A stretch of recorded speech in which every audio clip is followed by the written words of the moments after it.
Když se na to vrhnu, tak to musím refreshnout, takže počkejte. Ještě refresh. Tohle. Kámo, si děláš srandu. Možnosti streamu. Kde to bylo? Další informace. Tady. Aktuální covid, jo, tady. Hey, Tak jo.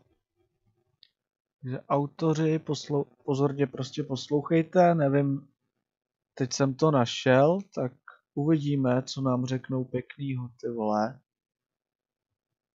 Každopádně si to poslechneme a docela mě to zajímá. Chci vědět, co YouTube mrdá. Myslím si, že je to docela zajímavá informace, tak se na to podíváme a uvidíme, co se dozvíme. Já to každopádně pustím a jsem zvědavej, no.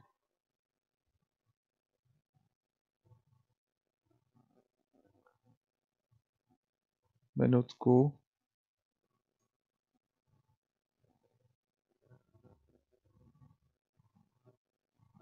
Tak jo, jdeme na to. Hey, I'm Matt from YouTube, and I've got some answers to your questions as it relates to coronavirus and your channel. This is obviously an unsettling time for lots of people around the world, and everyone's feeling the impact in their own way. I'm hunkered down myself in my home recording this. Now, before I jump into your questions on how YouTube is adapting to coronavirus, I want to make sure you understand what's behind all the updates you've been seeing. Above all else, YouTube's priority is providing information in a responsible way.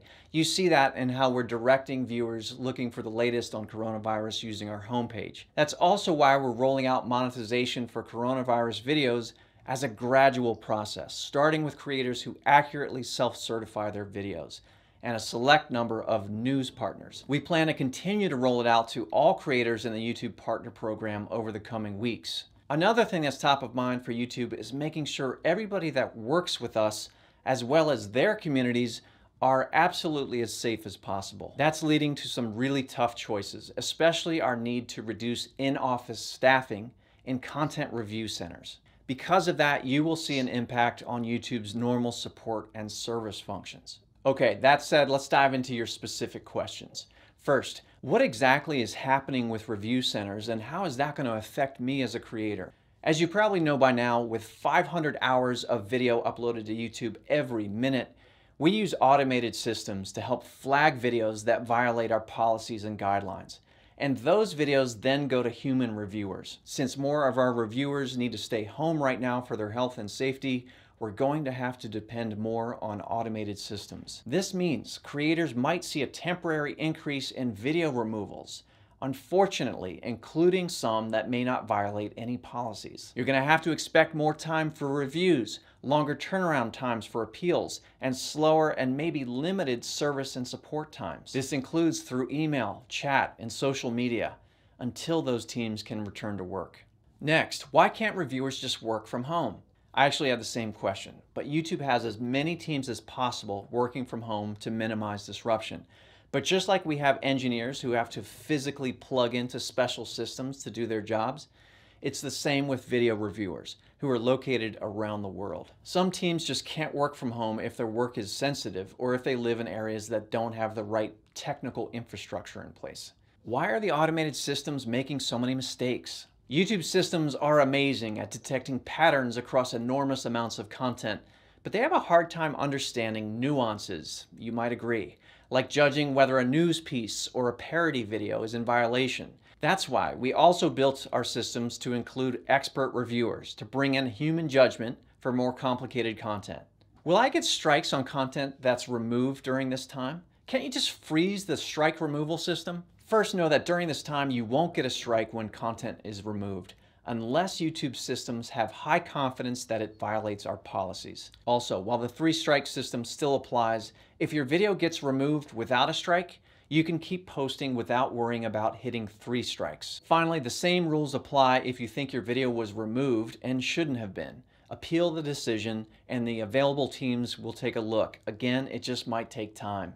Why are you being stricter about video removals? Why not just let everything through? YouTube has to stay on the side of being careful and cautious here. The large majority of you upload videos that follow our community guidelines, but there are some who don't.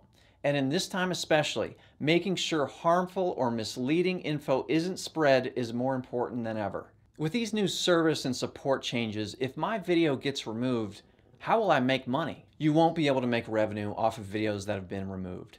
But keep using our appeal system. It just might take more time. Okay, I want to move on to our rollout of monetization around videos mentioning coronavirus. When will videos about coronavirus start monetizing, and why does it take so long? When monetizing videos, we have to make sure to keep creator, viewer, and advertiser goals in mind. We have to be careful and responsible and reward the right content.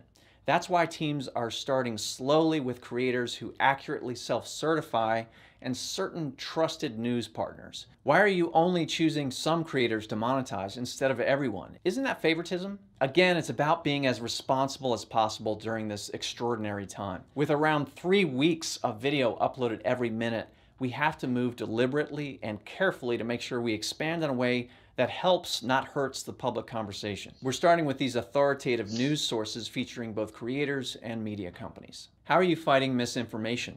To make sure people can easily find updates on coronavirus sources that they can trust, we're using our homepage to direct millions of daily viewers to official websites. They include the World Health Organization, the Centers for Disease Control, and other authoritative organizations around the world. We're also raising up visibility on the most authoritative channels and videos covering the coronavirus. And we're reducing the visibility of harmful content, including conspiracy theories, made-up home remedies, among others. All right, weird times. I hope this update has been helpful. And lastly, as a former creator, I just want to say to you other creators, if you choose to, you have an opportunity to use your voice to help your community stay calm and to understand the facts.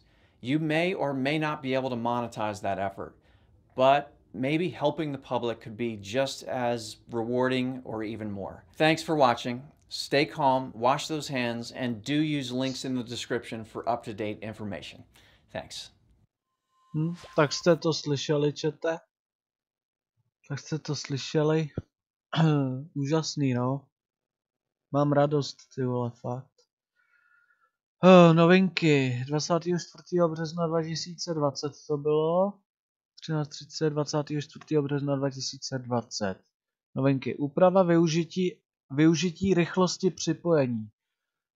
Minulý týden jsme u všech videí na YouTube dočasně nastavili rozlišení na standardní v Evropské unii, EU, Spojeném království a ve Švýcarsku.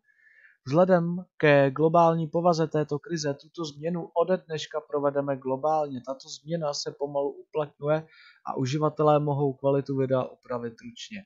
Mi teda vysvětli, proč když to teda upravuju ručně na 720p, kámo, a celou dobu to jelo, tak proč teď to prostě nejde, hej. Každopádně viděli jste to, snad vám to něco řekne, no, já to tady nechám, kdybyste se chtěli na to ještě jednou podívat v záznamu a to bude asi tak všechno. Počítejte s tím, že Outlast bohužel pojedeme v kvalitě 480p, nic s tím prostě neudělám, takže tak. Je to úplně v prdeli. To úplně v háji. Budete to muset přežít, než to prostě vyřeším. Celou dobu mi to jelo vždycky v pohodě. A teď najednou prostě boom, 480p. No, uvidíme, jak to bude dál. Takže se mějte, já se na vás budu těšit u Outlastu a zatím čus.